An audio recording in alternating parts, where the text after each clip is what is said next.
आज जो मुद्दत के बाद एक आवाज़ सुनी है टेलीविज़न पे, मैंने अपना लीडिंग कैरेक्टर किया जिस सीरियल का ड्रामा दिन वॉज माई फर्स्ट सीरियल, और पहला सीन मैंने अफजाल अहमद साहब मरहूम के साथ पिक्चराइज कराया। मैं आपको करवट करवट जरूर का जगह दें।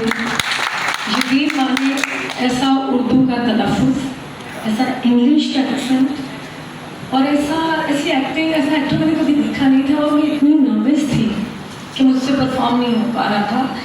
तो मैं उनकी बेटी का कैरेक्टर कर रही थी नवाज़ा, और वो जो आवाज़ आज मैंने सुनी है, मैंने अपना रोना बड़ी मुश्किल से रोका है, क्योंकि अफजाल अहमद साहब जैसे फनकार इस मुल्क में बहुत कम पैदा होते हैं। उसके बाद जब तमासील बना और जन्म जन्म की मैरिज चादर उन्होंने शुरू किया, तो उन्होंने जब मैं फिल्म स्टार बन गई टेलीविज़न के बाद, उनके साथ फिल्मों में भी बहुत ज़्यादा काम किया। उन्होंने मुझे कहा कि मेरा ड्रामा करेंगी। फिल्मों में मसरूफियत इतनी ज़्यादा हो गई थी कि मैं कर नहीं पाई, लेकिन मैं वो ड्रामा बार बार देखने आई। बब्बू लाल साहब, करवट करवट जन्नत में जगह दे, मेरे भाई थे, मैं उनकी बहुत बड़ी फ़ैन थी। और मैं ज़िंदगी में जब डाउन हुई हूँ, मुझे देखिए भाई कि मैं घर रात को चली जाती थी, तो प्लीज़ मुझे आपने हंसाना है। इन लोगों के साथ मेरा वो रिश्ता है जो शायद फिल्म वालों के साथ भी बहुत प्यारा रिश्ता है, लेकिन इनके साथ आप लोगों को शायद पता नहीं कि मैंने बड़ी खाने बड़ी रातें गुजारी है। ये मेरे भाई हैं नासिर चिन्नौती साहब, बहुत बड़ी फ़ैन हूँ मैं इन लोगों की, इनके काम की दुनिया फ़ैन है, और बड़ा प्यार इनसे मिला।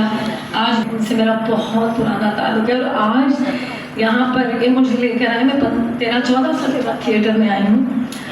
इनसे भाई हैं मेरे, और इनकी मोहब्बत मुझे आज यहाँ खींच लाई है, इसलिए कि बहुत ही खूबसूरत सोच, बड़ा प्यारा ख्याल कि थिएटर जो कि रिवॉल्विंग थिएटर बहुत साल पहले अफजाल अहमद साहब ने बनाया, और आज उसको सारी रेनोवेशन की डिजिटल दौर में तमासील को डिजिटल करना बहुत ही खुशाइन बात है, क्योंकि अगर हम वक्त के साथ नहीं चलेंगे तो हम पीछे रह जाएंगे। जो स्क्रीन पे पीछे देख रही हूँ, मुझे आज यहाँ पे जाके देखिए सीट से इतना खूबसूरत लग रहा है, क्योंकि वक्त जिस दौर में हम सांस ले रहे हैं, जी रहे हैं, यहाँ पर इस थिएटर का पाकिस्तान का पहला थिएटर है, उसका डिजिटल होना बहुत ही ज़रूरी था। फ़न, सकाफत और रवाज, और मैं नसीम निकी भाई को, बाबू भाई को, जितने भी आर्टिस्ट यहाँ बैठे हैं, मैं सबको मुबारकबाद देती हूँ, और ये दुआ देती हूँ कि इस थिएटर में इंशाल्लाह जो चंद 100 लोग नज़र आते थे, मुझे अब आने वाले वक्तों में फैमिलीज़ और हज़ारों लोग यहाँ थिएटर को भरा हुआ देखूंगी, और वो लोग आके फैमिली के साथ एंजॉय करेंगे, क्योंकि बड़ा देखिए इसको खूबसूरत बनाने में ढेर सारा सरमाया दरकार था, और वो लगाया गया है। कोई भी चीज़ ऐसे नहीं हो जाती है। तो मैं अपने प्यारे भाई बाबू भाई को मुबारकबाद देती हूँ, और इनको दुआ देती हूँ कि इनको अल्लाह पाक ढेरों कामयाबियाँ दे, और इन्होंने बहुत खूबसूरत एक थिएटर का आगाज़ किया है, और अल्लाह करे मेरे मुल्क के सारे थिएटर वो डिजिटल हो जाएं, ताकि लोग अपनी फैमिली के साथ आके थिएटर देखें, इंजॉय करें। थिएटर वो वाहिद मीडियम है कि यकीन करें इस तकलीफ के दौर में, जहाँ लाइट नहीं है या लोग बिजली के बिल नहीं अदा कर सकते।